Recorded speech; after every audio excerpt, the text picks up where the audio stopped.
All right, all right. Hopefully that video played okay. Let me know if it's laggy. Stream quality says poor, so that is not a good indicator. But yeah, we'll see how it goes. Let me know in the comments there in the chat if that played smooth through. I'm sure the live chat here needs to catch up to a little bit to the broadcast. In the meanwhile, I'm going to go ahead and load up this file here, hopefully. Show you guys a tool that's coming up. Stream quality is good. Oh, that's good. So that played okay, Chris. That is good to know. Let me throw that up there like that. Yeah, it was good. Just a little block. A little block. Well, that's going to be YouTube too. Just bit rate of it. All right, at least it played. Looking semi more professional. I say I need to work on is my lighting game. So I have a little bit of light in the foreground here to hopefully make it a little bit better. But okay, well, let's get rolling. Audio and video synced. Good, it should be. I hope it is, because I have a capture card on a camcorder, and then I messed around with syncing the, delaying the mic so it all comes together. So appreciate that. Hopefully it's, guys, let me know if anything is just off, because I can only make stuff better. It's trial and error, baby. I don't got anybody coaching me on this stuff. Light ring is Amazon is very inexpensive and low powered, low heat. Yeah, I need to get one. It's not the cost, Chris. I just need to do it. I'm just a I don't know. So I've been trying to up my game a little bit. YouTube compresses, eats bits, shits blocks. Yeah, yes it does. All right, so let's go to the ground rules here. So generally what I'm going to do here is, and the format here is to try, it's kind of a twofer.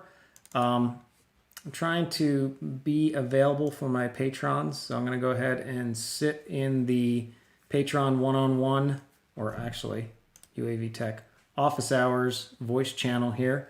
If anybody, any of the patrons have any specific questions or comments that we want to address, you can either pop them here in this office hours thing if you're, don't want to be on the live chat part, or if you just have it's too much to type and you have some specific questions, happy to answer those for you.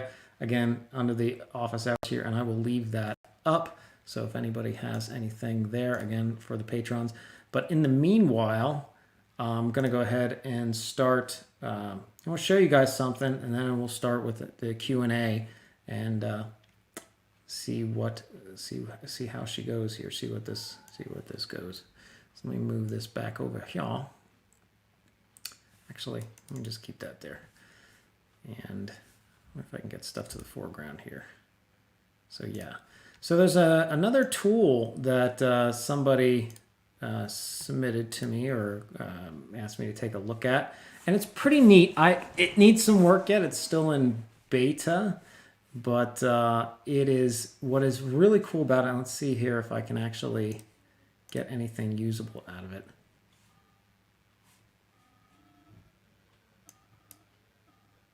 So let me do this.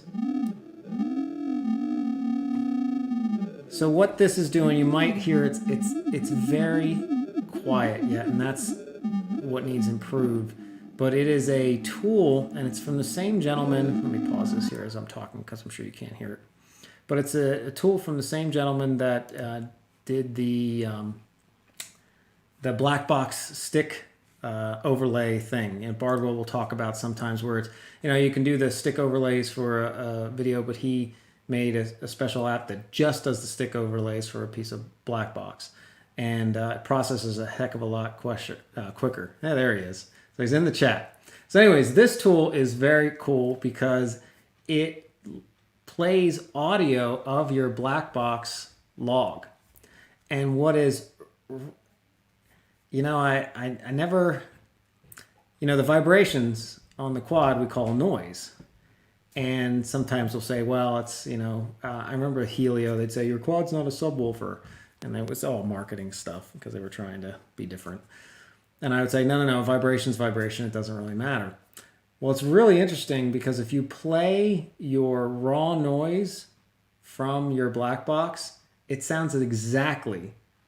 I shouldn't say exactly. It sounds just like the motor command, like the motors when you listen to the GoPro footage and you hear the motors ramping up and down. Like you can actually hear it. It's very muted right now. It needs to the amplitude and the gain needs to get higher, but it's very interesting, and I just thought that was interesting that literally the vibrations that we're seeing on the quad, it's not just, oh well, that's vibrations of the motors and then the noise is kind of different.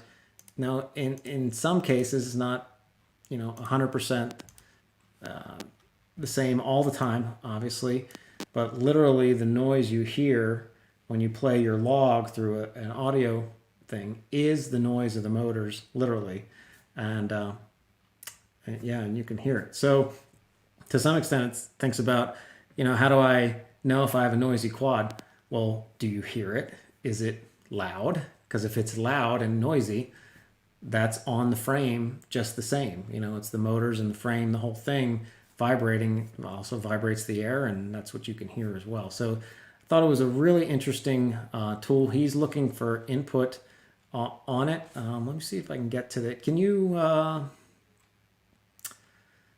Bastain, I think is his name.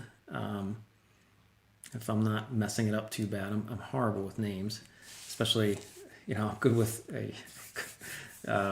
names I'm used to, like Joe and Tim, but when it gets into names of the world, I'm pretty bad. So yeah, if you want to drop the link, Bastain, to your GitHub repo in the chat here, and then I'll mark that for being approved, and then people can check that out if they're interested, and provide him feedback on this. He's looking for feature sets of what could be useful on it. But right now, what's in it? Excuse me, hold on a second. There is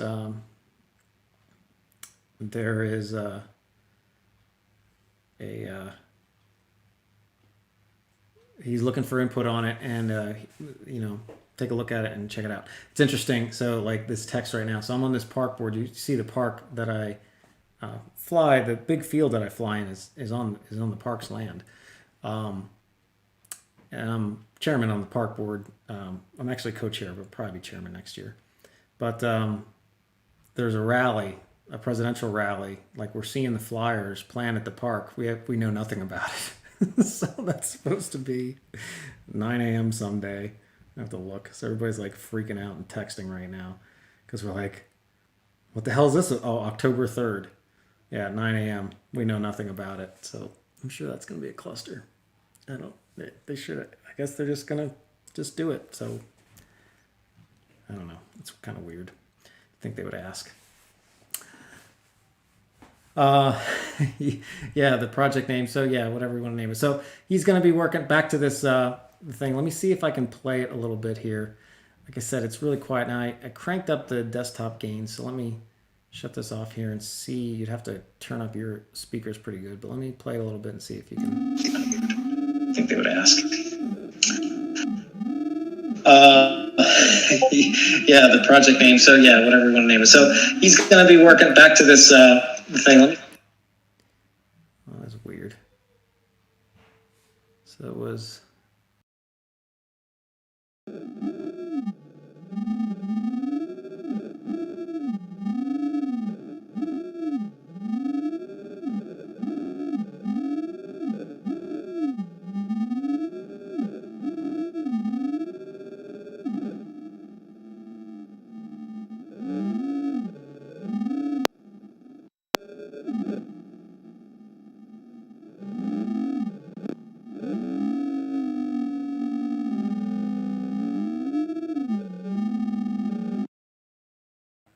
So yeah, it's a little quiet. The gain needs to be amplified up, but I was playing some other noise, and that might not be the best log, but I was playing another one, and I was just really surprised.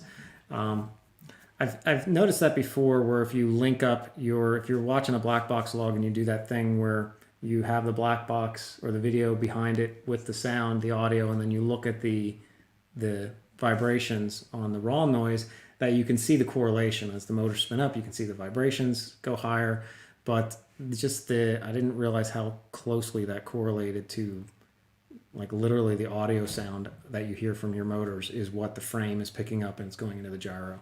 I'm sure it's picking up other stuff as well, other just mechanical vibrations, but the resemblance is pretty canny. It's pretty neat. So anyways, let me turn that gain back down because I'll blow you away if we put on anything else. So with that, in other news, the other thing that came by my door was this app from that Boeing's working on. It's like an all-in-one app. I looked at it. It's really for like DJI drones and stuff like that. So I won't bring that up. But yeah, you can see how this is getting commercialized. Pretty good. So anyways, with that, let's see if there's any questions in the chat, and then we'll start hitting it. And unless there's specific things people want me to cover, I don't necessarily have an agenda of stuff to plan to cover, but I can cover a topic based on a question or just in general. Can you unlock the link? Unlock the link. I don't know what that means. Oh, yeah, he didn't paste the link to the project. Thanks for the shout out. I'm gonna get some sleep now. It's 2 a.m. in Germany. Well, good night, and yeah, let me know if you have any questions. I just got a couple people joining into the office hours here. Let's see if I'm in here. There we go. Can you guys see or hear me? Should be able to. And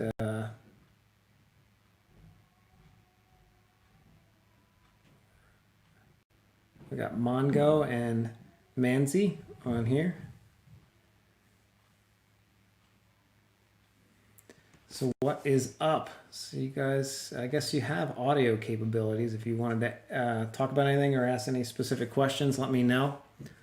Otherwise, I'll take something in the chat here. Yeah, I think I can hear you. Hold on, let me turn this up. I might need to do a little bit of this action.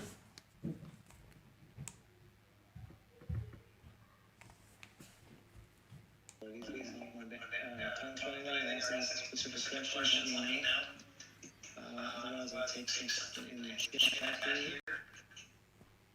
And I'm not real sure how to use Discord yet.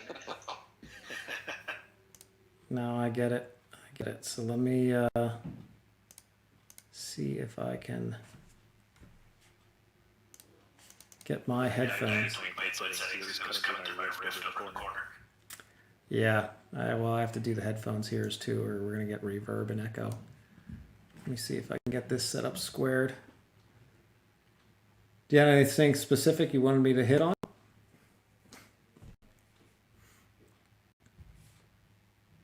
I'm just here to show support. No, I appreciate that. All right, let's see if I can get these headphones.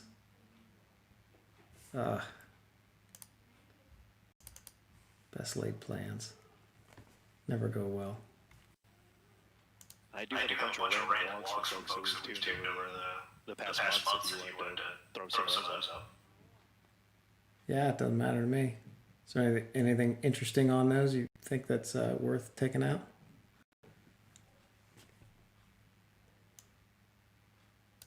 Say again? Anything interesting on those you think is worth, taking a look at? Got some crunks back when you had it too. Let's see those. Let's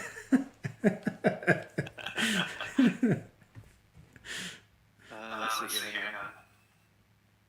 So if you guys don't know, let's head over to the this Discord thing here. So if you ever head over to our Discord, the UAV Tech Discord, Crunked is one of the guys that hangs out there all the time, and hell of a guy, hell of a pilot, helps out people on tuning all the time. Good good sense of humor and everything. So it's all in good fun. If he can bust his chops, that's definitely he's all about it. It's gonna come back to you though, the opposite direction. So if you got some logs from some crappy tune that he might have had from back in the day, that would be great to see. This is like his first race of 6. Let me, can I drop it in the chat over here? I think so. It's probably big. Big as a file. I think you could put it in like the office hours one. Yep. Let me do that then. So I guess on the live stream, guys, it's probably better that I have the audio just play right through, because then everybody should be able to hear our conversations, which is probably better. So it's not otherwise. Well, I don't know. I guess I don't know how that works.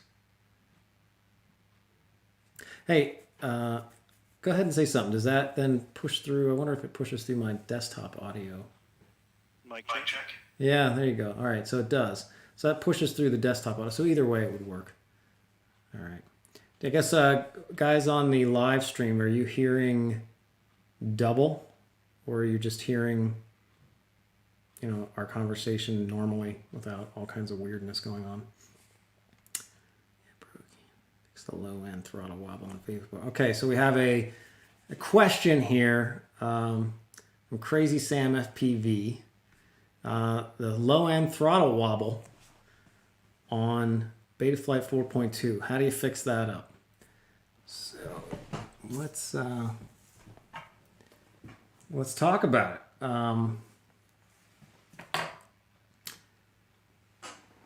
So what? How do you go by Manzi? Is that what I should refer to you as? Rhymes with pants. Pants? Mance?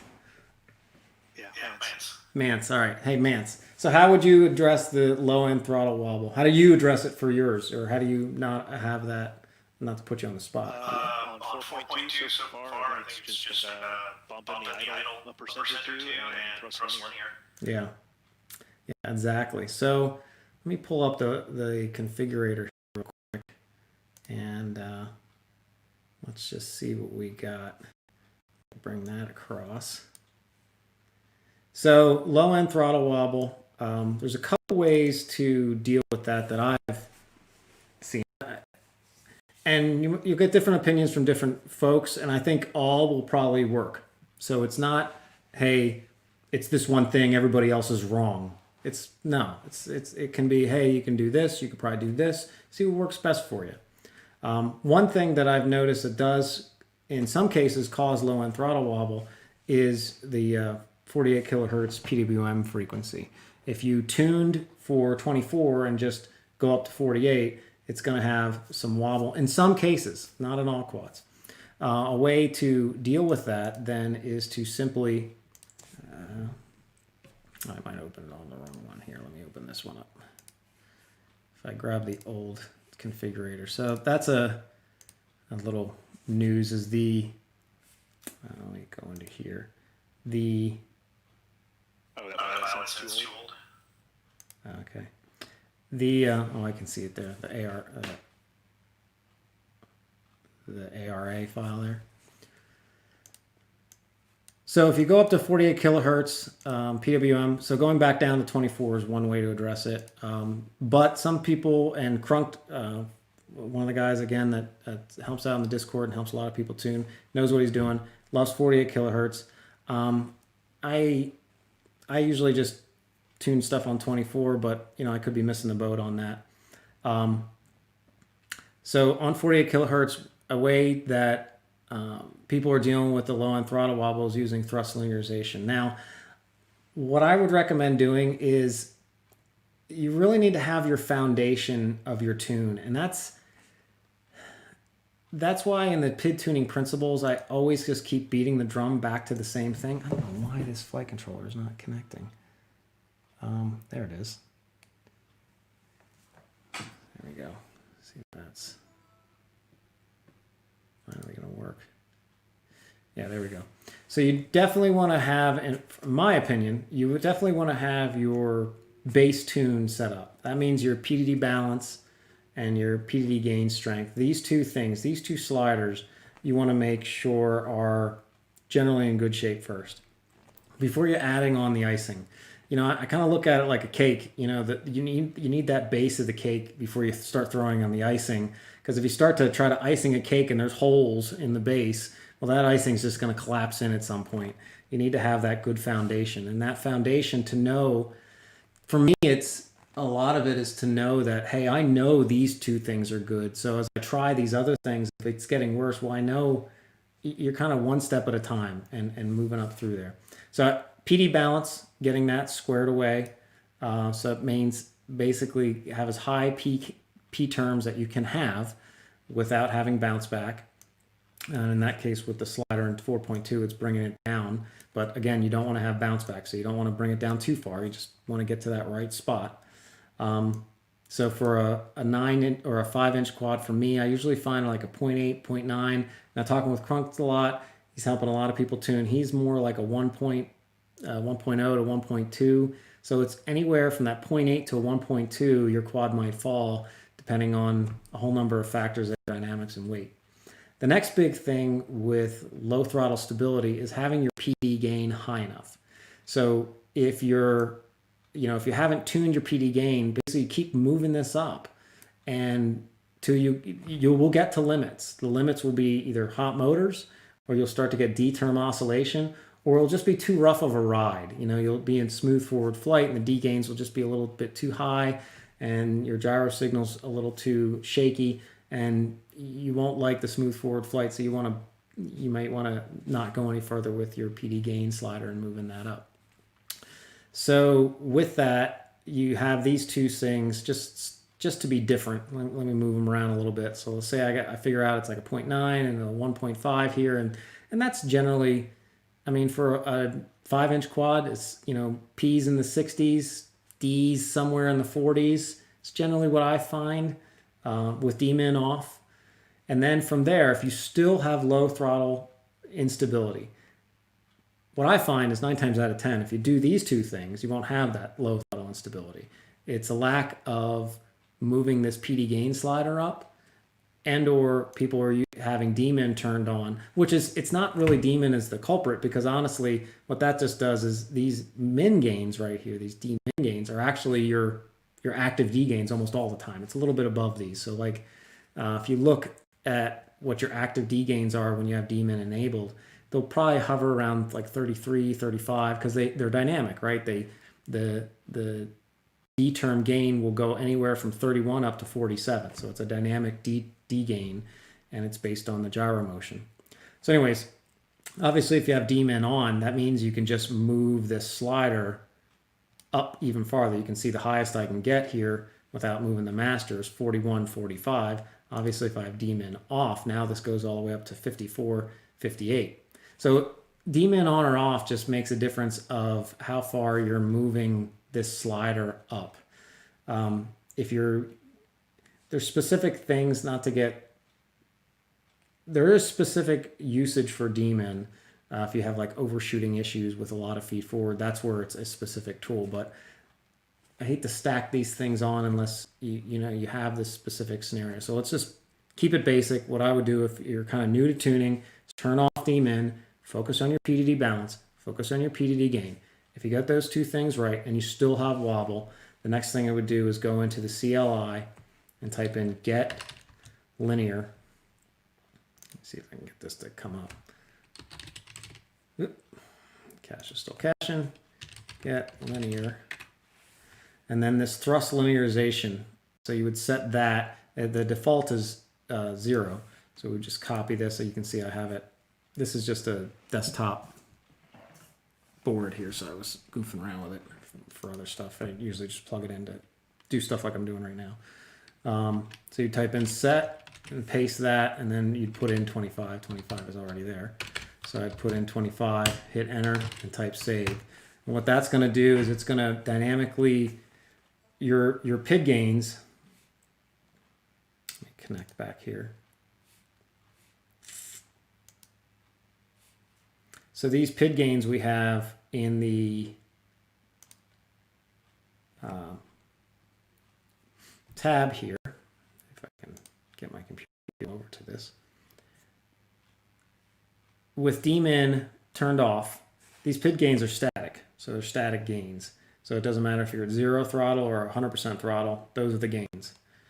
And it's literally taking like, the proportionals, taking the difference between where your stick is telling the quad to be and where the gyro is measuring the quad to be. It's taking that difference, subtracting those two, literally, and multiplying that subtracted number, that difference, by the gain. So it's a static number. So it's just static, adding, subtracting, and multiplication by this gain number. That's it for your P term. That's the P term signal that then goes out to the PID sum and gets weighed in with the other terms. When you have thrust linearization turned on, that's no longer static anymore. Now your gains are on a ramp, and 50% is right in the middle.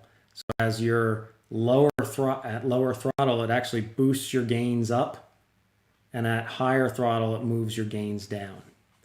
And if you have if you go to tiny.cc/UAV tech, I have a Excel file here. Turn this off, save a little bit of resource.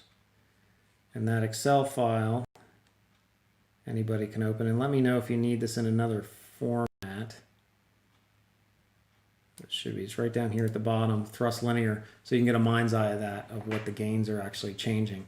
You open this up, you can type in the thrust linear gain that you want, and then it will show you how the PIDs are ramping. So, low throttle instability. Get your PDD balance right, push your PDD gain up until you get either hot motors, the ride's too rough for you, or you get D-term oscillation. The hot motors and the ride's too rough, you can actually increase filtering to address those, right? You could actually go, if you had your sliders move way up in filtering, you could move those sliders back down. That would start to address the rough ride. That would start to address the hot motors. But at some point, mechanically, you will get D-term oscillation no matter what you do. If you do get D-term oscillation, funny enough, and you want to, and this is this Excel sheet, and you want to move your sliders up even further, like your P&D gain slider, and yet you start to get that oscillating sound from your motors, there's a number of ways you can address that. Honestly, thrust linear will start, unless you start to get it down at 10% throttle. But if the oscillation starts at like 50% throttle and up, well then applying some thrust linear would ramp the D term down above 50% throttle. You can see this ramping here. This is with 25 for thrust linear. This is just the P gain of 60, 90, and 45. So this is just the showing the P, I, and D gains. So you can see the ramping is not exactly linear between the different terms as well. So if I put those all to the same, just to simplify this graph, they would just all follow on top of each other there. But and you can see, if I move thrust linear up to 50, you get more ramping. You can see this is 50% throttle right here. So from below 50% throttle, it's ramping it up. Above 30% throttle, it's ramping it down. So higher PID gains addresses low throttle instability and wobbles. So if you're having wobbles, your PID gains aren't high enough.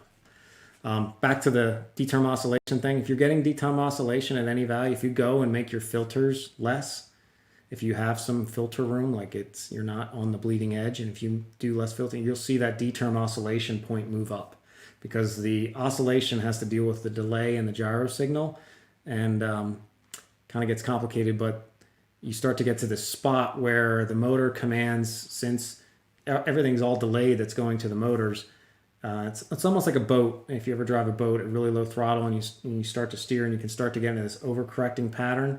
Well, that's because as you steer the boat, the boat's not immediately starting to move, right? So you steer it a little bit more, and then it starts to move, and then you start to steer it back, but then it takes a while till it actually goes back. So you start to get into this oscillation pattern.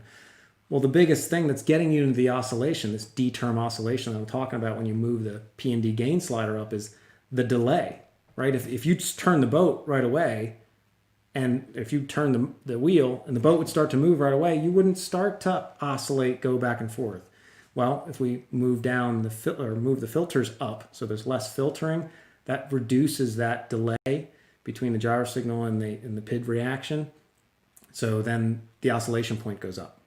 So those two things are intertied, and that's why this concept of tuning and stuff, it's to some extent people are like it's complicated, and it is. It's just there's a lot of variables. So yeah, to some extent you're doing something that's flying. It's complicated problem. Somebody once told me complicated problems sometimes require complicated solutions. It's a craft that's inherently unstable, unlike a wing. Wings and airplanes are pretty stable, and this thing is trying to keep it in the air by doing a lot of complicated math all the time, very fast. So hopefully that addressed the P-term oscillation. Let me slide back up here and see if there's any other questions. Experience with dynamic idle. Do you use? Yeah, so I don't. So going back down, RC or failsafe FPV asked about dynamic idle. What is my experience with dynamic idle? Do you use it or hate it? I don't hate it. How much can you lower the D-shot idle before you typically have problems? So let's go back into Betaflight here. See what we got here. See if there's any pans. All right.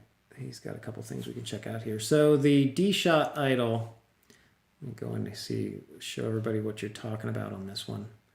Oh, look at Ciati streaming over me. That's all right. I probably streamed over him. D-shot idle. So going into here, what we're talking about is D-shot idle. What's D-shot idle? What it does is, if you look at the configurator page, you'll see here that we have this idle percent. That means when you drop throttle to 0, and this is at 8% because it was for this 10-inch quad. I think I pasted in the 10-inch quad stuff I had. So that means that when I drop the throttle to 0, the quad's actually only dropping it to 8%. So, imagine your stick's moving it up 8% to 8% of your stick throw. So, and that basically says the motor spin down, they get to 8% and they stop there. If they go any, if you had this down, say you have kind of D-shot idle tuned, and I think the default's 3.5. Well, say at 2.5, your motors start to stop spinning. At dynamic air pressures or whatever, they'll start to stutter. And if a motor stalls in the air during a move, the quad could freak out. The motor, BL-Heli 32 and BL-Heli-S are not awesome at getting a motor to restart. I wouldn't have been that critical of it until I used APD ESCs, and APD ESCs are really good at getting a motor to restart. I don't know if they're doing something special or not, but they're expensive ESCs. It's important because they're used for really big crafts, so they better get them to restart. But BL-Heli doesn't seem to do as good of a job. So if a motor stalls in the air, it might not restart, and if one of those motors don't restart, it's going to do the spin of death. So let's say, for example, 2.5 is our minimum, that below 2.5, if you're falling out of the air, a motor could stall, which could be the death roll for you. So say we set this at 3.5. Well, that means that when I drop the throttle on a 5-inch, it's only ever going to 3.5%, and then that's it. So you're losing a little bit of braking torque there because the ESC applies braking torque based on the throttle percent. Well, it's not applying braking torque based on 0 throttle, like where you have your stick. It's applying it only going down to 3.5%.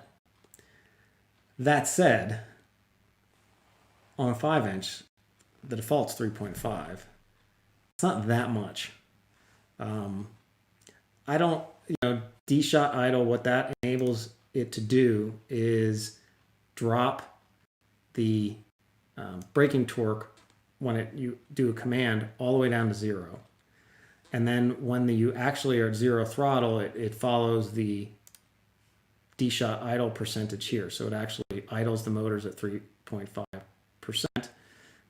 But in a command like a full flip or a full row, it will actually drop the command to the motors down to 0. And this is made that in a move where you're not necessarily at 0 throttle, where it's a dynamic move where you're moving the sticks, right? It's not just center sticked and 0 throttle. That it will send a command of 0 instead of 3.5%, but then it will monitor the RPMs and it will make sure it doesn't fall below whatever number you have here times 100 for the RPMs.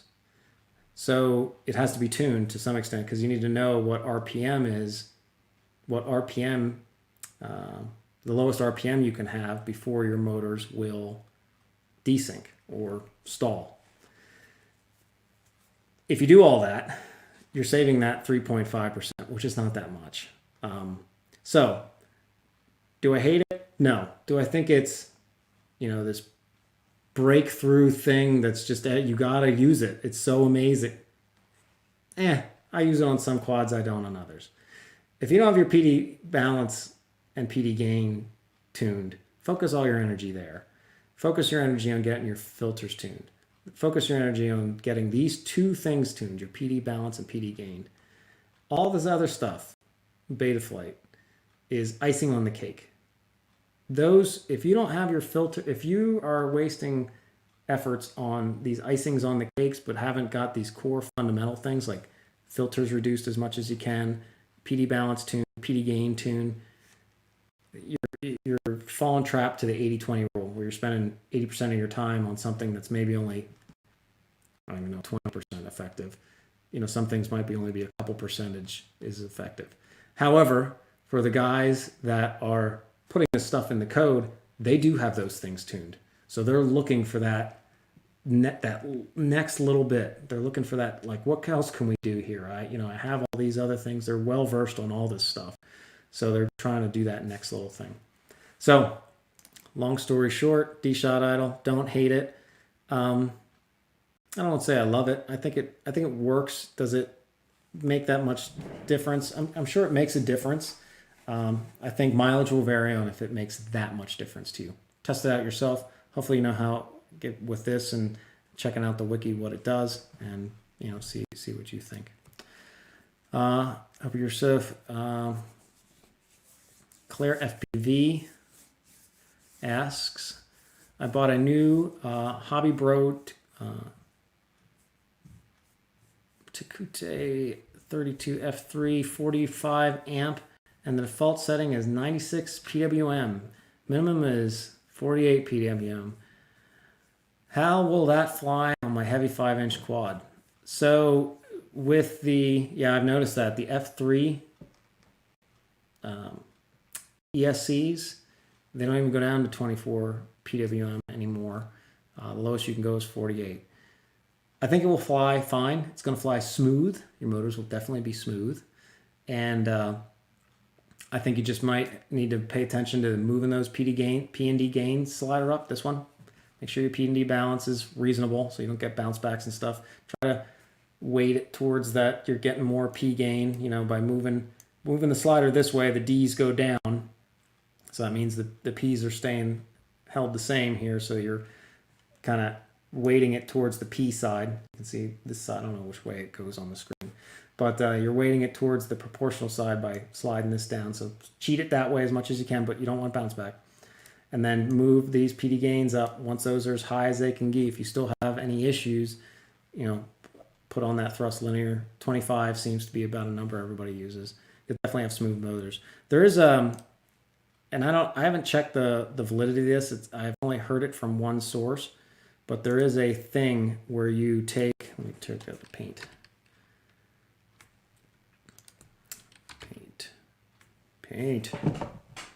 Come on.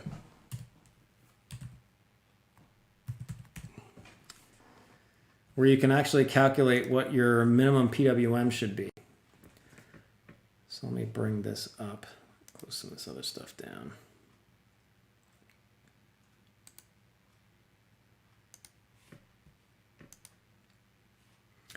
So what the calculation is for what a motor's minimum PWM, and again, I have not checked I have not like proofed this. This is on a video. I actually linked it in the Discord, in my Discord on the general channel yesterday, today, I can't remember, today or yesterday.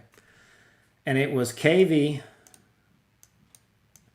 times the voltage times the number of motor poles. Yeah, this thing is sucking. Divided by 20. All right, so that's the calculation. That's so nice. My computer's maxed out big time. So let's look at that. So if you have kV, so say you have a 24 kilohertz, let me make sure this is right, and your voltage is, let's say, at 100%. Well, so it's the nominal voltage is what you're supposed to use. And I really wouldn't use 100% throttle, because at 100% throttle, the PWM doesn't matter. I'll link this video in the chat here. I'll have to grab it then. But let me see if I can bring it up. Well, let me do this first. So say we have a 4-cell. So it's let's say it's 4-cell, so let's just go 8. So it's 4-cell, 4 volts, so it's 16. Let's just go 16 volts. Yeah, that's pretty reasonable. So it's 2400 kV times 16 times 14, and then divide that by 20. That would say your minimum PWM frequency should be 26,880. So 24 kilohertz would be too low in that scenario based on this calculation. And this calculation, I believe, is based on there's some aliasing, which I don't fully understand, but there's some aliasing concerns if your PWM frequency is too low. So take it for a grain of salt, but it's out there as a thing. Again, I haven't proof sources to kind of look around and see if it's a common thing, but I noticed in the video, I thought it was very interesting. So you can run different scenarios on that. So you can say it's a 6S, right? So we usually get 1750 kV. Then we're going to have, I don't know, let's just go 4 times 6. So that's the 18, 21, yeah, 4, 6. So it's 24. Then we should do that by, yeah, same motor count. So it would be 24 times 14 divided by 20. So it would be 29,400 for PWM frequency on that one. So then you'd be up in the 30s for your minimum PWM frequency. And I believe this is a back of the envelope thing, if I'm reading everything right, to avoid any aliasing. It doesn't say that if you're below this number that you're going to have aliasing, but if you definitely don't want to have aliasing, this is like the kind of the rule of thumb. Go above that number and then you don't have to worry about it. I can't say that I've really noticed an aliasing so much in my experiences with things, but yeah.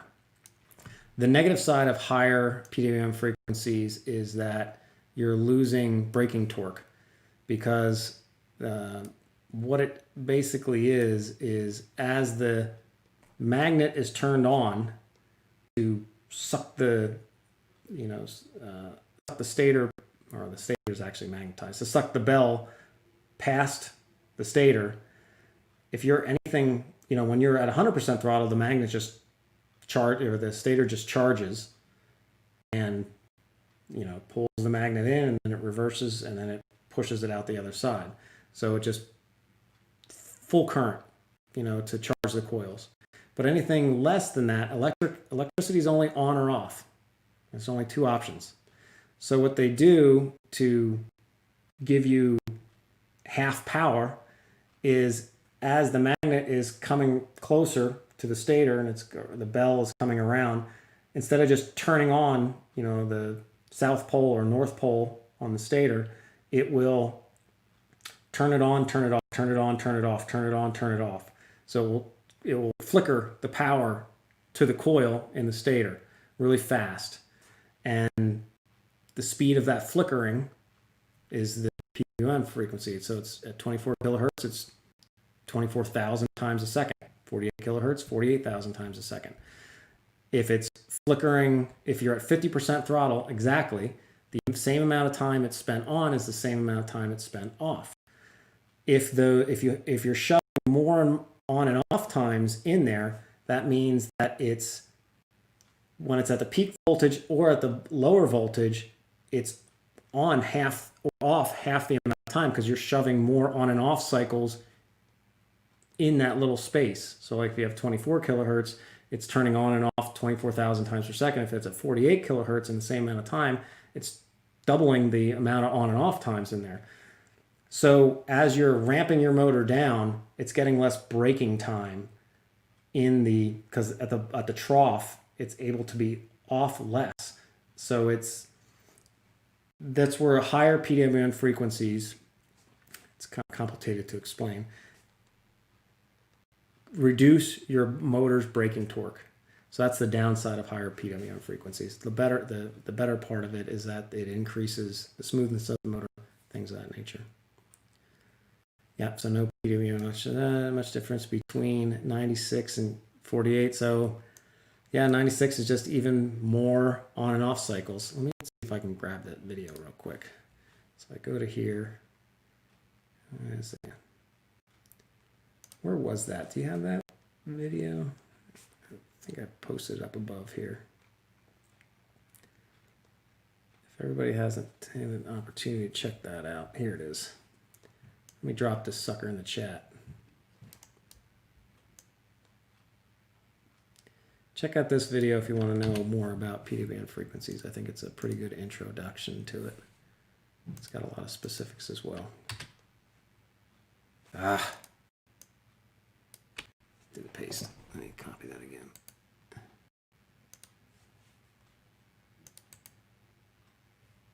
Paste. All right, there we go. Drop that in the chat. Another side note, as we're talking about this, if you're looking for RPM filtering on BLHeli-S, not everybody knows, but it's built into BLHeli-S firmware now. Like you don't need to have JASC, you don't need to have JAVS Maverick. JESC supports the developer, and you can get, for smaller quads, you can get JESC 48 kilohertz, which is definitely you'd want to have that for smaller quads, like 3 inches and lower, because the higher PWM frequency saves power on the motors. So definitely for smaller motors, smaller quads, you want to have the 48. The JESC is worth it for $5. Thorsten or Joe Lucet, the guy that developed the RPM filtering, he's the guy that gets the $5. So you're supporting a Betaflight developer right there, the guy that brought us RPM filtering. So it's definitely worth it. But if you're not interested in that and you have a larger quad and you just the 24 kilohertz on BLHeli-S is fine for you, then you can just get the RPM filtering. Like I said, the newest versions of BLHeli-S have it built in already. All right, what else we got? 48, 30, 24. Just made a video about get more info. What's the latest version after stuffing up? Death rolls.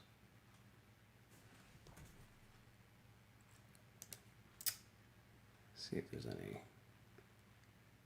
Oh, Eachine Racer 250. Wow, I started on Eachine Racer 250. Very nice. Let me see what we said about the Eachine Racer 250. Where was that comment? Now jump to the bottom. Eachine Racer said, I got it dialed in because of your setup, man. You've come a long way in the FCs. Nice. So you're, Robert, you're running your Eachine Racer 250? I don't have mine anymore. This was like in 2016, 2017, maybe 2015. I don't know. It was a long time ago. But yeah, Eachine Racer, man. That's where it's at. I think, is that where I went to 4S? I think those just barely supported 4S. Yeah. I thought I was like, oh yeah, 4S, that's where it's at. Big doings. That would be interesting to fly an Eachine Racer nowadays with the modern firmware. But I still have the flight controller from it in here somewhere. F3, SP Racing F3. It's probably a knockoff, but nevertheless. Very cool. All right, yeah, things here. Appreciate the brother. 2 days ago, someone posted on the Betaflight Facebook group about disabling the gyro low pass filters, and one of the Betaflight devs went off on the guy. Yeah, tell him. Well, which dev was it? It couldn't have been. Which dev could it have been? And who I can't imagine it was a dev. Tell them I told them to do it. They know. They know me. They don't necessarily respect me, but they don't know. I'm cool with all the devs. Maybe it wasn't even dev. I find that sometimes people think that the devs are more there's a lot of devs, but when you say devs, what's that mean? So if you go into Betaflight, that's a little side topic here. Let's hit that. So when they say Betaflight devs, first of all, one thing to talk about is it's not like Skull and Bones where like these guys get together. Betaflight GitHub. So if you ever want to hang out with the devs, you go into the Slack is where they are all at. So if you guys are any into it. And when I started in this and really started getting deep into it, it was a little bit more, it was kind of getting formalized and shaped a little bit more. But there's a core set of devs that maintain the project. Mike Keller, Bruce Lucklock, E-Tracer goes by. Mike Keller just goes by Mike Keller. Dominic used to be, and there's like this inner circle. And that inner circle probably consists of, I don't know, maybe, let's just say it's up to 10 guys. There's other people. There's Jay, Flyer. There's other people I'm missing on the list. So there's a core contingent. And those guys have a separate chat and they talk about it and they maintain all the code. So it's really the easiest way to see who is kind of in the core is actually go to the issues and see who's actually addressing issues on the firmware. Commits, it's a little hard. You can always go into Betaflight here and see insights, and you can see who's making the most commits. You can see Mike Keller. Not a lot of people know, Mike Keller he's the guy. It used to be Boris. Betaflight was Boris. He made it. But he's out of the picture a little bit. Mike Keller's running the project. He's the lead. Bruce works close with Mike. Those two guys from my seat and many others, I believe, are the leads. Now, when it comes to defaults, it's not like they get around like a round table and like discuss them and deliberate. It's really Chris Thompson. And we'll talk about some stuff, but Chris Thompson, CTZ Snooze is his call sign. He basically makes the PRs to change the defaults. He's been around the Betaflight project forever. The guy's everywhere. I don't think he sleeps. So if I go to here, turn this on here. Yeah, there you go. So you can see where the contributions, who the contributors are. A lot of the stuff, Mike, the system's a little goofed up because Mike does the approvals and stuff. So his flag will get tinged on a lot of the stuff, even though other guys are submitting the code. But you can see kind of the core guys here, just up top on the commits logs and who's making the most commits. And you got to look in, you can see, when they're active versus other times. So you can see sometimes people are racking up a lot of stuff, but then it's been a while, so on and so forth. You can kind of see Jay Flyper is very active. You can see Boris hasn't been active for a while. Mike since he's processing a lot of the pull requests, he's always active. And like I said, he's the main dev. But back to the faults. Chris is a trusted guy in the Betaflight project, so he'll post up what he thinks is good for the faults. He's not omnipotent, so sometimes things could be better. He's open to input. We discuss a lot of the stuff. So if you go into the Slack here, this is the Betaflight Slack on the general group, but actually there's a core contingent of guys that's growing, and I'm on this. We kind of started this a while back. I created a group, a channel, because you can create channels yourself, and it's still here, dynamic filter. And I was working with Chris Thompson closely on some stuff I was seeing in the dynamic filter. It wasn't working appropriately. It was supposed to track the motor peak noise, but when you get up to about 50 to 60% throttle, it would like give up through it. Chris knows coding, but he wouldn't say he knows it well. So a lot of the stuff he gets help with optimization through like Mike and eTracer. So there's this contingency. There's this fluid thing in the Betaflight. It's not like there's one. Some people know flight dynamics. I know how to really look at logs and core principle stuff. A lot of people know that too. It's not just me. Chris can. He's kind of. I don't want to make his head too big if you ever hear it. He's kind of a visionary. He thinks outside the box, so he will think stuff up, and he knows enough coding chops to kind of compile it together enough, and then other guys that really know coding will look at it and go, that's not how you do that. You got to do this way, and move your semicolons around and blah blah blah. And so anyways, that's kind of work, but it's not this like, it's not a company. So you have these couple core guys that are maintaining the project. There's a different group of people that are like working on flight dynamics stuff, like this Skunkworks group.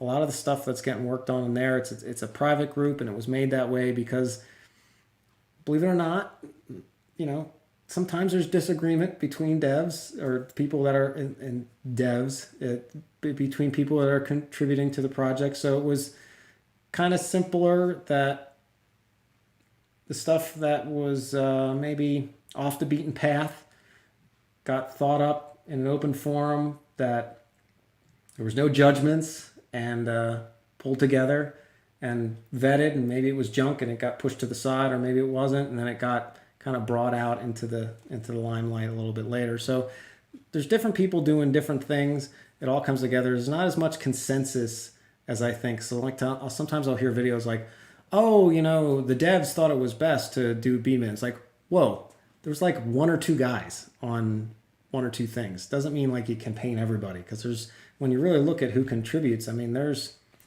not everybody that's flying Betaflight, but when you look at how many people, I mean, if you're in the Slack, you're probably, darn close to being contributing in some way, shape, or form. And there's like 7,400 people in the Slack right now. So there's a lot of devs, and some people come in, do some stuff, and leave. Like the guy that invented the dynamic notch, Rave FPV. I had to like track him down because I was like asking, why does this not occur? What's going on with this? And a lot of people didn't understand his code. And I tracked him down. He explained the basics of how it's supposed to work. And then we kind of peeled back the onion and said, hey, you have a all-pass filter on its tracking of the things. And those all-pass filters have, it's almost like brackets where the dynamic notch can work within. Well, this upper bracket was not letting it go above 340 hertz. So then I worked with Chris, and he had enough. He said, hey, what if we take that all-pass filter and change because it kind of works like this, so it would focus most of its time at the 150 to 300 hertz range, like in there. What if we lowered that all-pass filter Q value in the equation? That brings the flattens out the top, but it allows it to extend out. And that's where in Betaflight 3.5, there was a Q factor for the all-pass filter you could change. And then that got changed to, hey, what if we just, got rid of the all-pass filter altogether and do the targeting kind of a different way. Now you have these mins and maxes to make it a little simpler. So it evolves over time. But like back to the Rave thing, he was, quintessential in making that filter, which was, at its time, and even now, groundbreaking to, to implement a fast Fourier transform and, analyze the motor noise and put a notch on it and make the notch move with it. That was, kind of revolutionary code, I guess. And there's been other revolutionary codes. And he hasn't been active for years. So people come in, do a thing, and then, they leave too. Doesn't mean that his value and his contribution was less. I mean, it was a pretty big contribution. So it's not so simple as trying to group everybody together as, the devs did this. It's like, no, it's not that simple. It's more complicated. You almost have to be specific who did what. But anyways, that's a little side rant on not even a rant, just a little different thing about the devs. So it's probably just one guy that was complaining or saying, and if they would look at tell them to look at my video where I show them about how the low passes don't do that much. If you have the sliders moved way up, the low pass filters are really not doing that much for your gyro signal or your smoothing out of your motor peak noise. So yeah, they don't need to freak out. And maybe the person that was freaking out is maybe not even a dev, or at least a core dev. It might have just been maybe it was Chris. Maybe he didn't agree, whichever. But yes, turning off your low pass filters. If you're moving your sliders, if you're moving this gyro slider way up, I would say anywhere north of 3.5 or 1.5, I would say you could just turn it off at that point. Just turn off your low pass filters. I did a couple videos on this now at this point. They're not really doing that much. They still have a ton of delay on it. So just turn these off. And then you just have the D-term one here. And most of the work is being done by these notch filters down here. All right, next question. Back to 3.5. I was a huge proponent of... chat. Back to 3.5. I was a huge proponent of larger D-min deltas with higher D-min gains to just jump hard between D-min and D-max when you need it. Oh, that was you? Oh, yeah. Somebody asked a question about whether D-min and idle, back when we were talking about that. Oh, yeah. My 3 years back on 3.5 got actually a pretty decent tune with like almost a 25 or 30 point delta between D-min and D-max. Oh, so what were you doing there? You were just having the difference between these two things? Yeah, so they kind of got rid of it at 4.2 because you can't, D-min's no longer in the table because of the sliders. There's just moves, and it's 10% low or what have you. I had a very noisy quad that got real ugly. Again, it was before RPM filters. And so I was running a very low D-min. And then if I got a prop wash, it had a high gain and was on set point. Right here. They have the D-min gain right here. What'd you run for that set point? I don't remember. It's 6 months ago now since we had 4.2. Yeah. But I had the advance, I think, at 100, if I remember correctly, so it was like fully on set point, and gain was in the 35 to 40 range. Yeah. And just so people know, so what you're talking about here is if you get, so I use this same thing, and I think this is what you might have been kind of talking to. If you get into scenarios where, so this happens on larger quads. Let me see if I can even bring in, I can probably just type them in here. So on this 10-inch quad that I just tuned, oddly enough, it had the 12 motors, so 28 millimeters, 12 high, so pretty big motors. But the arms were way out. So when I talk about, I don't want to group everybody in with my crazy. When I talk about power to weight, it's really inertia to weight ratio. It's not really. It's power to inertia, not power to weight. It's power to inertia rate. Is the key for the PD balance. as you're moving those motors way out, which are a heavy part of the quad, your inertia goes, way up, and it takes a heck of a lot more power to drive, especially with those. And it's not so much on a 10-inch quad. It's not just the motors. The props are pretty thick for a 10-inch prop. HQs, they were 50 or 10s by, I think it was 10 by 5 by 3. So it's 3-blade, 50 pitch, 10-inch diameter. And they're significant. So the PIDs I ended up with was 150. I think it was 160. This was down at like 95 and 84 or something like that. I can't remember exactly. And then the yaw was 150, 150, somewhere in this range.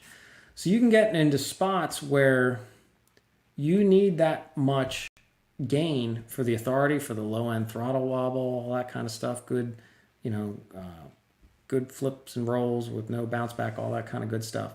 But with your D-term gains this high, when you're doing smooth forward flight, it really can amplify the noise a lot. So on this specific quad, it wasn't messing with the sliders. I just left them stock. I didn't try to bump these up because we had such high D gains that you can't burn the candle at both ends, and still expect smooth forward flight. So I was gonna say, okay, leave the filters, get a decent amount of filtering. So there's because it had a decent amount of vibrations on it too. Looking at Blackbox, stuff like that. So I didn't want to really try to push the filters up too much because I knew I needed a lot of gain strength as I was going through the tuning with this. So another thing you can implement is by turning on D-min in that scenario. And we did this. I did this for the thick. So that was that octocopter. Not the one I just tuned because the vibrations weren't looking too bad, but the first one that I tuned remotely with Troy from Quad Standard Labs, we had pretty high D gains. I think those were in the 120s, but then we used D-min and then just manually brought these D gains down so that when you're doing smooth forward flight, your D terms generally in the 60s, which is low when you're low.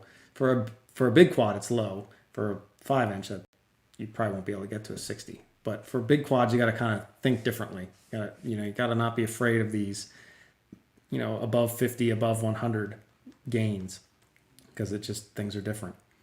But you can use D-min to have lower D gains in smooth forward flight, but then when you enter into a sharp stick move or the gyro starts to get, really off track, this, you can use D-min, have this boost, and then how quickly it will boost, how jumpy it will be. Think of it like a chihuahua, where it's, is it super nervous, where as soon as the gyro starts to shake a little bit, the D gains jump right way up. Now they're not going to get to 150 with how it works, but they'll jump up to 100, 120 in this kind of scenario. The only time they'd ever jump up to full D max is when you do a stick input. That's when they'd get up to full max. And you can see that for yourself if you just go into Blackbox tab. And if you ever wanted to track your D-min value, say you are using D-min and you're wondering, I just want to, sometimes, people in this hobby just want to see it for themselves. You can track this debug mode called D-min, and it will show you where the active D gains are throughout the flight. And then you can see the differences when you're, have your gain down here at like, say, 30 or 40 or 50. And you can see as you move this gain up, whenever your gyro starts to move or get into prop wash, the active D gains will boost quicker from 60, say, up to whatever, 120, 130, the higher this gain value is. So that's kind of what Mans was saying in regard to using this. I believe, I think that's what you were saying, using the bigger gap in between those two. That was back on 3.5, where it was a noisy quad, and I couldn't push the D up without starting to really heat up motors. So I had this wide range, and if I got into prop wash and it needed it, it would just slam up the D max temporarily. Yeah. So that's a good trick, and that's what a lot of times I'll tell people, hey, to tune the quad, turn off D-min, and then they think, oh, he doesn't like D-min. It's like, no, I just think there's a place for it. And I kind of, when I do stuff, I start at the base, make sure that's the conversation.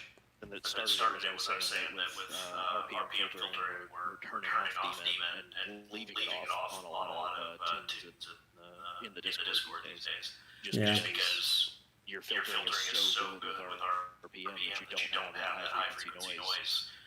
And this probably ties into the next question when you scroll down, which we already talked about the turning off the low pass filters. RPM's handling so much of the noise that you can get away with that and not smoke motors. Yeah, definitely. And the and even Chris, Chris Thompson. It's interesting how this all goes, and the whole concept of D-min. I don't want to sound. This is how it goes. I brought up the concept of boosting the D gains in prop wash. Chris worked on it, but he flipped it around and said no, because he's a racer, and they struggle. I mostly do freestyle stuff. Not that I do. I just fly. I don't even say I do freestyle. I just go out and fly stuff. And so he's always worried about like motor temps, motor heat, and that whole thing, and ESC heat. So he flipped it around and said, "Hey, let's lower our D gains." And so I said, "Oh, that's a good." And I tested it, and it all worked and all that stuff. But we all recognized when we were, and this is the stuff that goes on that Skunksworks channel I was just showing. Said, "Hey, it's good, but the issue now, now we got into it. The problem with boosting, even this is same thing with this emu flight and it just is what it is, guys. You cannot do anything based on the gyro signal to increase flight performance at that first inkling of prop wash or something. The problem is it needs to detect it first. Well, you can't avoid the first shake until you detect the first shake. Then after that, then the second shake or third shake, sure, you can do some stuff dynamically, but it's the cart before the horse, the chicken before the egg. If you're doing stuff based off the gyro signal, like D-min does, it boosts the D gains, which can help with prop wash, but not that first shake because it didn't detect the first shake yet. So we recognized at that time, like, yeah, this is good. I think there's some application here. Let's push this through. The guys really did all the work. I help with testing and we talk theory and stuff like that. But it got into the code. Obviously, you see it there now. But even in the wiki that Chris wrote for it, he'll say it doesn't help with prop wash. D-min doesn't help with prop wash. It doesn't help for the very beginning of prop wash. It can help with other things. There's a purpose, like Mans was just saying, and also like I just articulated about using it for bigger quads if you want some smooth forward flight stuff, or just have this ability to have a dynamic D term. So that's where you can have a good use on it. That was the last time explaining the PWM master. Any other questions I'm missing that are good ones? Get new sliders. Are you helping out with getting new sliders in the firmware on the configurator side? Maybe on 10.8. Now, I was working with, Chris and I were working with, again, the sliders thing. Like, I brought that up. I didn't code the stuff, but I was banging the drum for it. That's why we have the sliders. So Chris and I worked with IVO FPV. He's not as active anymore, but he's the one that coded up all the sliders, did a great job. He has a PR that he pushed to add it into the Betaflight side. So the thing with the sliders, everybody wants them in the OSD. I do too. But these sliders, the concept of the slider where it holds this ratio and does all that code that's doing all this with these numbers, that's all in the configurator. That has nothing to do with your flight controller. You can see I can unplug, well, unfortunately I can't, because if I unplug the flight controller, the configurator disappears. But the code that holds these values and does all that math, which is not that complicated of math, but that's all in the configurator. So it's like, why isn't that in the OSD? Because the flight controller, the code in the flight controller only knows these gain values. That's it. It has no tying ratios. There's no code in the flight controller firmware for slider capability.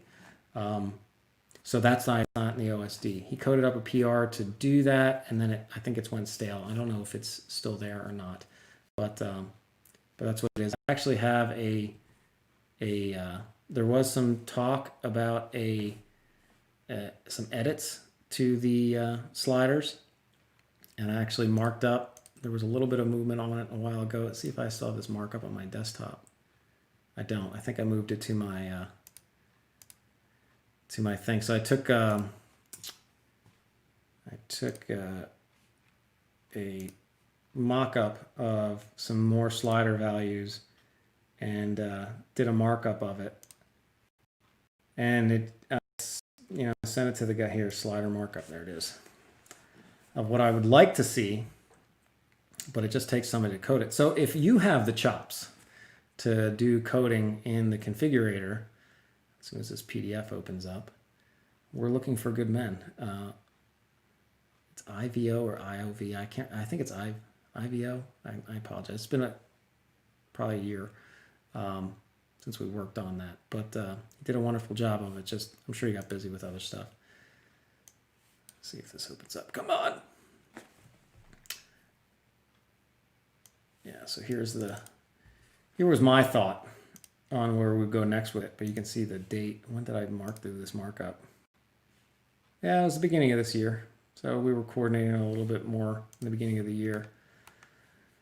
But here's my fear with the sliders too. So the sliders are a fine line, right? If you get too many sliders, it's just overcomplicated again. So it's like, well, I want more sliders. I want everything to be totally adjustable by a slider. Yeah, well, then you need 15 sliders. And then it's like the concept of the sliders making it simpler kind of got lost on everybody at that point. But so here, what I thought is this was all the sliders I marked up. I said, hey, these are great, like D-min ratio, pitch, roll versus pitch ratio, so you could change the difference between these. I-term gain ratio, so without moving the master, you could adjust your I-term. All awesome. Need to be grouped together, hidden underneath here, unless you enable expert mode. So somebody new doesn't see, because imagine just seeing all those sliders. It's too many. Also, some things up here about turning on. What was the other thing? Like down here. So if you move the feed forward, the stick response slider, which is basically just feed forward. If you'd moved it down, like that last notch would actually just set them to 0. So you could actually just have it shut off. So anyways, this is I haven't deleted this yet because I'm holding out hope it will come back around. And this would be my 2 cents of what needs done. So again, if anybody's have the wherewithal. The coding thing is not within my skill set, nor do I want it to be, because it's one more thing that it just sucks up too much time. All right, any other good questions here? Oh, Bruce. Yeah, Bruce was freaking. I'll tell Bruce to chill. Tell him that, say, Mark Spatz told me it was okay. Go check out his video, Bruce. He'll be all right. Bruce, and say, you can tell Bruce that Bruce once said to somebody that him and I are BFFs, best friends forever. So we should be good. So I'll take the heat. I'll send him the Blackbox logs. He's fine. He's a good guy. Don't take it personally. The other time too, sometimes the guys on the Betaflight, the core devs, sometimes they are short. You gotta understand what they do is pretty thankless a lot of times. So just give as much support as you can. Thank them a lot. A lot of stuff they do, people don't thank them. Betaflight releases a new release, and all people can do is complain about everything. Why it's too complicated. But then EmuFlight comes out, has like 50,000 more settings, and nobody's freaking out about how much more complicated. You know why? Because the user base isn't 200,000 people. It's like 5. That's the difference. But I get it. It's the druthers of a big project. But it's tough on those guys to hear, ridicule. And I think it gets to them every now and then. All right. Any other things I'm missing here, Mans, that were good? What do we got over here in the Discord? Oh, we jumped off. All right. Open this crunk log. Any other super chat, or not super chat? Any other questions on the chat here? Yeah, so the Betaflight, so Kevin talks about the Betaflight 10.8 nightly build. So if you have Windows 7, which I'm probably the last guy, the 10.8 nightly build is not going to, there's more than 5 people on eMoveFlight. They're good guys. Yeah, it's a hot cold thing for me. I'm all about everybody. I think open source, other projects are fine, but don't try to spin things that aren't true.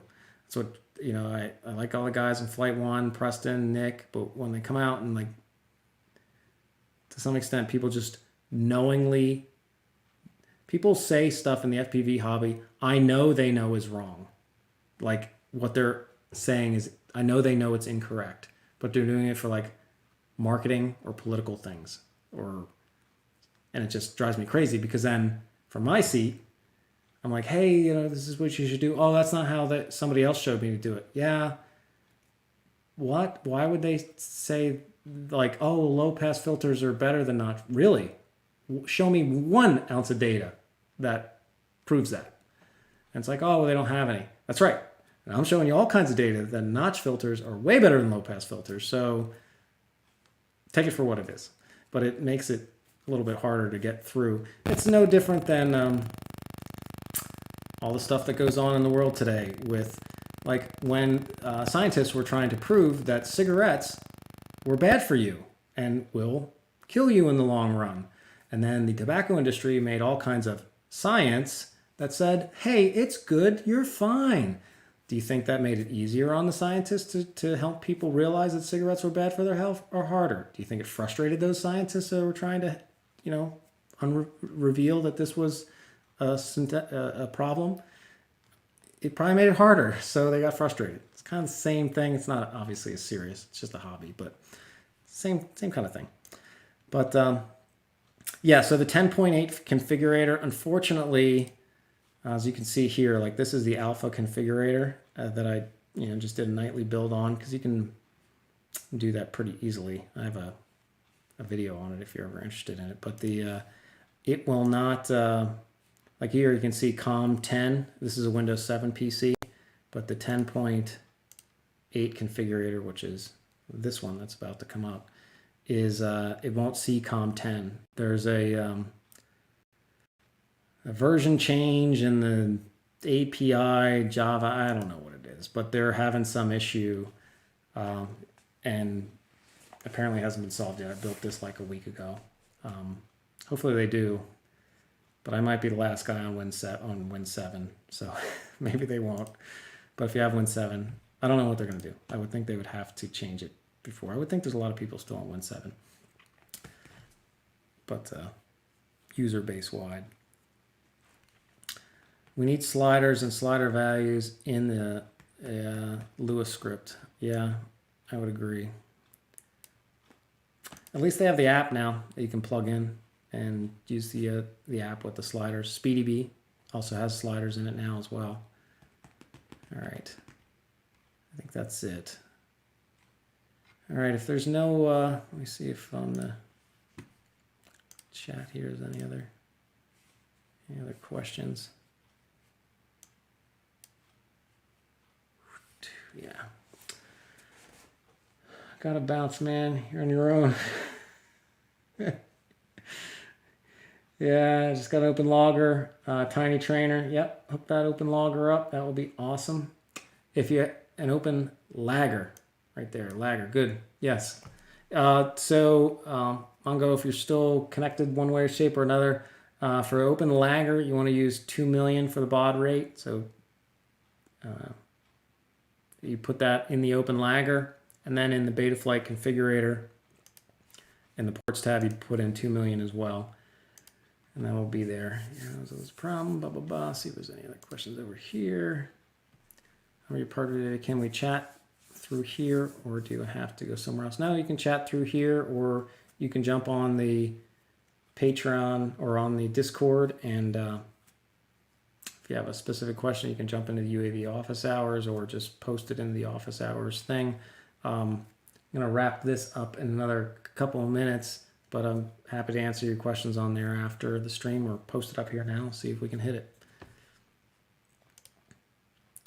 Betaflight MSP. Very cool.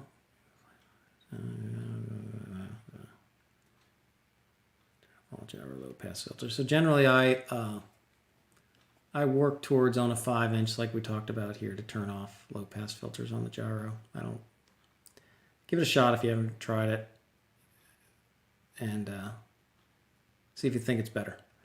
I do a lot of, when I do those videos, there's a lot of stuff that comes in and people are like, wow, that really made a difference. It made it a lot better. So I know it does help a lot. So check it out.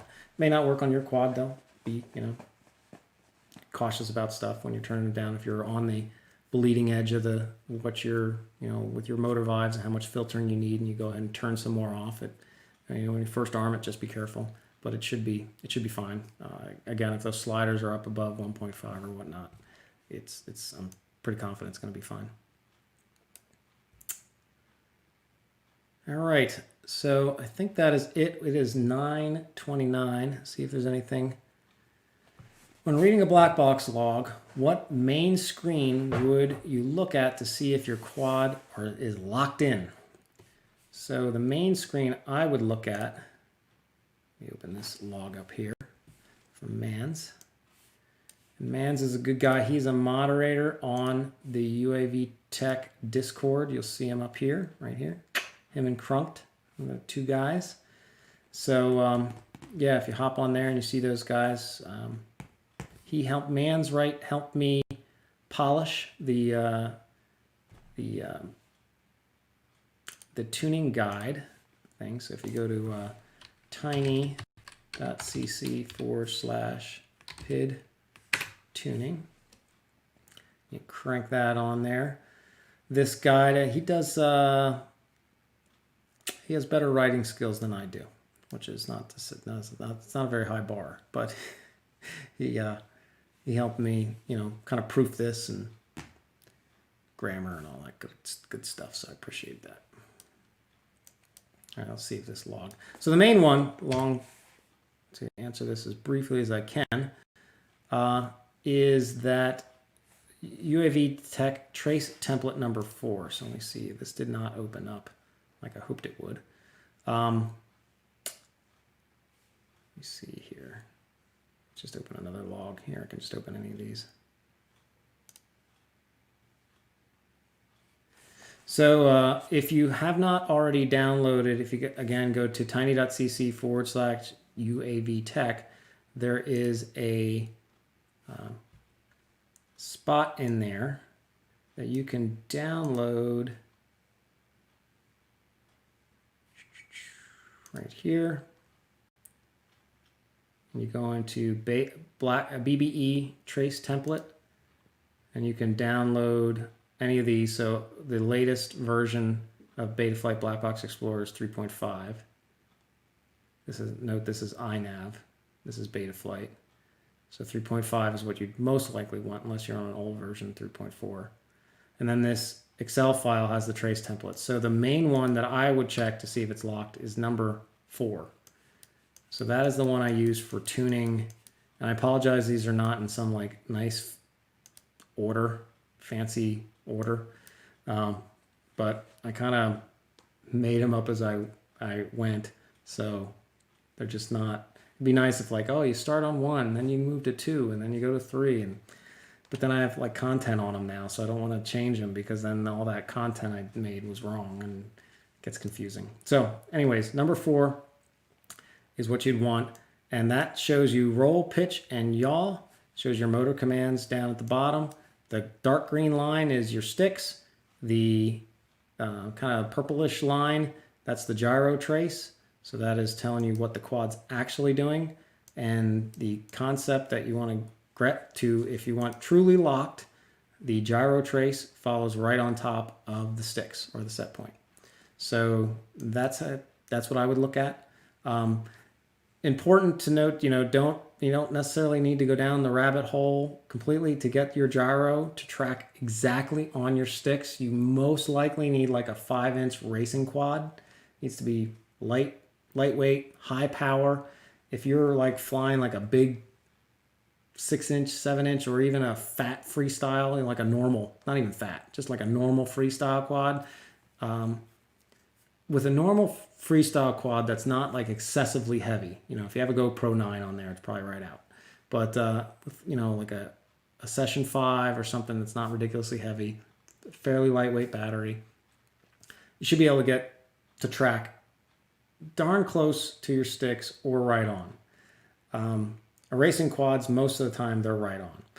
I think tracking your sticks with set point is most important to racers because of that latency. I mean, this gap, this latency between the two, now my Blackbox Explorer seems to have like kind of frozen here or whatever. Yeah, now it's all wonky. But the gap between those two things, that's like 14 milliseconds. That's like the same delay as it's like half the delay of the DJI goggles. It's the same delay about the Fact Shark goggles. So there's delay there. It's fairly significant. But again, in freestyle, it's probably not all that important. If you're racing gates, it probably is. So the reason I bring this up is don't chase the rabbit. Don't worry about tracking the set point. It's more get your PD balance right, get your PD gain right. That is the flight controller flying the thing. Because remember, you're not really flying the quad. You're flying the flight controller. And then the flight controller is flying the quad. So the PD balance and the PD gain are important tuning parameters for the flight controller to fly the quad. For you to fly the flight controller, that's just stick response. We'll just get that to what feels good. A lot of people don't necessarily like the feel of the quad following right on top of their sticks. To some extent, it's because they're so used to, for so many years, it hasn't.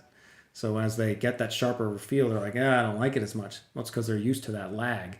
So they just like it, that softer feel, that lag.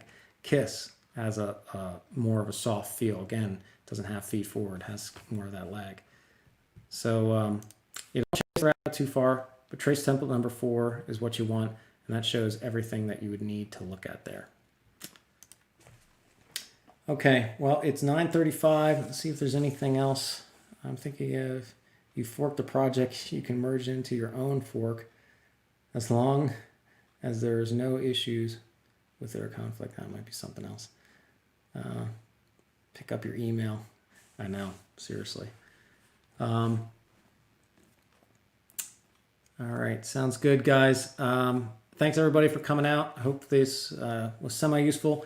Again, if you're a patron and have any questions or whatnot, need some help on anything, drop me a line in the Patreon channels here. Try to help you out. I have a DJI 6, pretty light. I guess why not? You were saying about why not? Maybe you were asking, or was that somebody different? No, that was probably, I don't know. Anyways, any other follow-up questions from the Patrons, throw them in the Discord channel. Be happy to hit it. And for the rest of everybody on here, thanks for coming out. And again, hopefully you find this helpful. We have some good content. I have some good content coming up. We're going to talk about how to resurrect those R9 units. I see R9 in the chat there by using flashing over to Express LRS. If you have the older R9 units, if you have a newer one, it's good. The access variant's pretty good. Again, thanks everybody, and I hope this helped. Now, let me see if I can actually shut this off.